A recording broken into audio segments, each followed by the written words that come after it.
How's everyone doing? Today's project is this Sunjoe Dethatcher. It's electric and it currently does not run, and we're going to try and troubleshoot it and see if we can't fix it.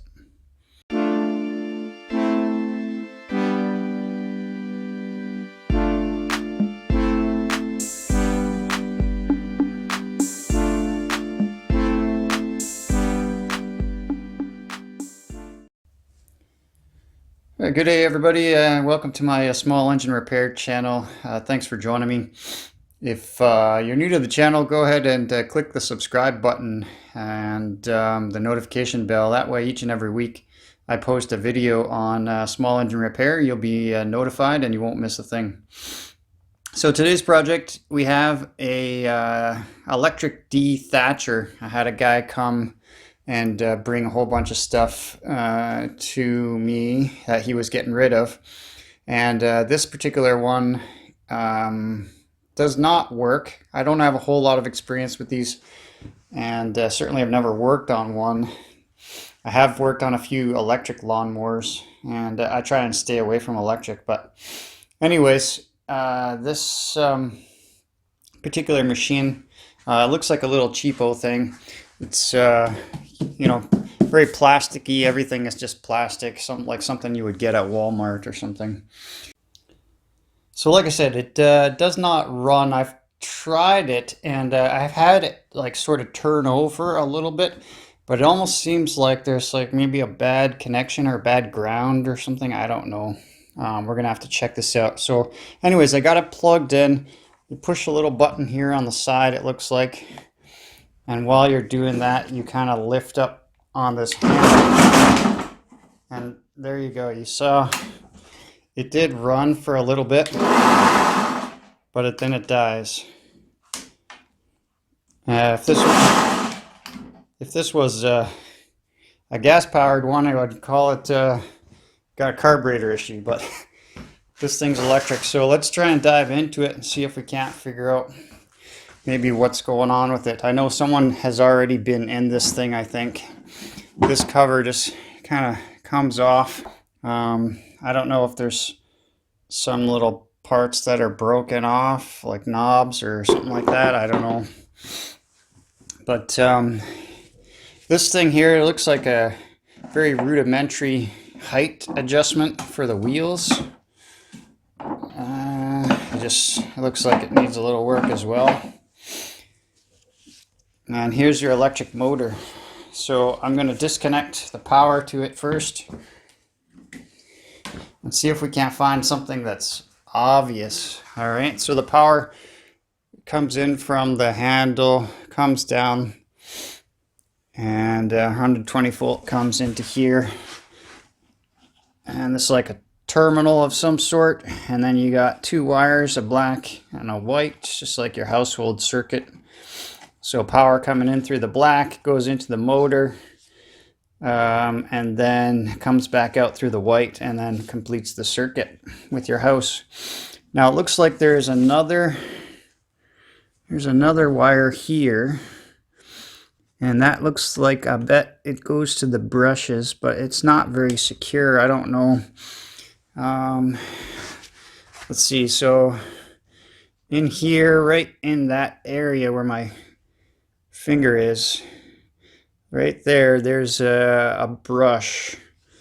Okay, and there's another one here on this side with no wire attached to it. So I'm not sure if that's supposed to have a wire attached to it or not.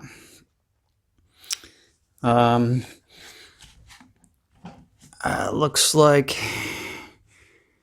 there was supposed to be maybe a bolt or something there, and then maybe down in there. Looks like there's two missing bolts. So I'm going to try and pull this motor out and get a little bit closer look.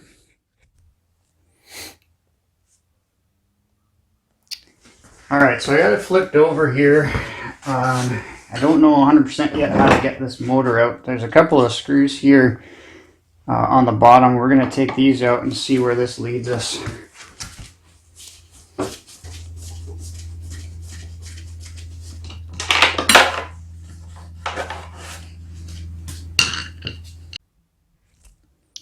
All right, guys, so what you have to do is on this side, there's a little plastic knob that you unscrew.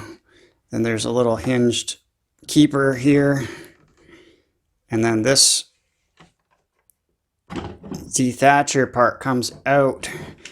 And I'm not sure I'll be able to do it one-handed, but once you lift it up a little, shake it back and forth a little, and then this end will come out, the shaft will come out from down there. Now I believe we should be able to take this motor out from the top side.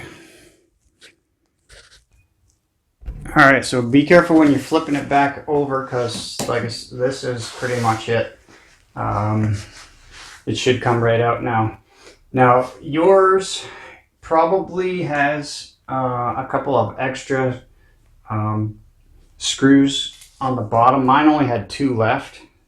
It looks like there was 2 other ones there, so you might have to take out 4. So, alright, here we go. Looks like the whole thing's just going to come out. And there we go. That's where that shaft was going into. So, it does look like this other side, the brush has actually a wire. It was just on the bottom. So now I have to try and figure out, oh, let's take a look here. I don't know if this happened afterwards or it was a bad connection to start with, but take a look at this guy. The power wire actually came out. So I wonder if it was loose and it was just not getting enough power. Because it was not a tight connection. So I'm going to take a little bit more of this wiring off here so I can actually remove this a little bit further. All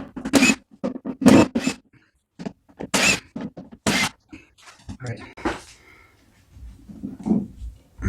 Now this whole thing is going to probably fall.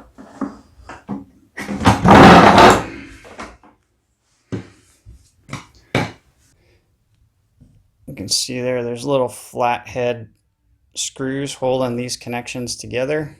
Alright, so I'm going to loosen this one up. It's already loose.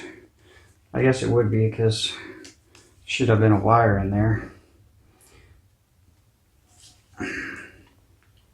Now this particular wire doesn't seem to want to go back in. There we go. Alright, so I got that back in. I'm going to tighten this down as much as I can. I'm going to tighten the rest of them down as much as I can.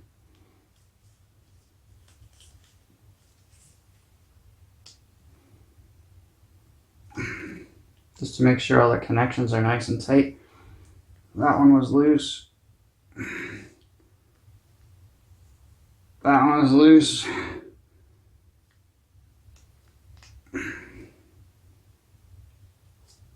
That one was loose. So all these connections were loose.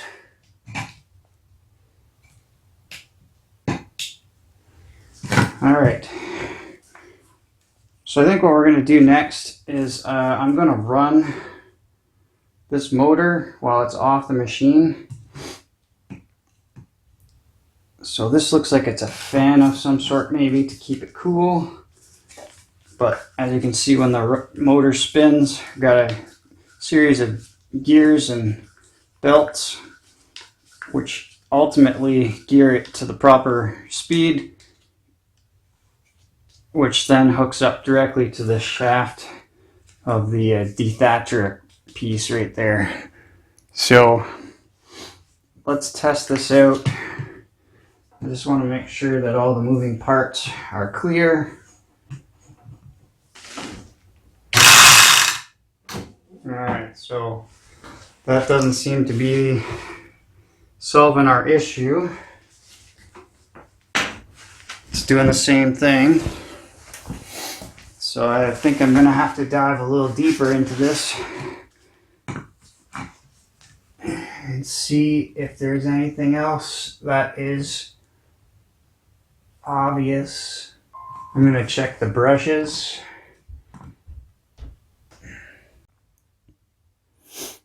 Alright guys, let me show you what where we're at with this thing. I actually did get it running. Right now she's all plugged in. And I'm going to go ahead and turn it on.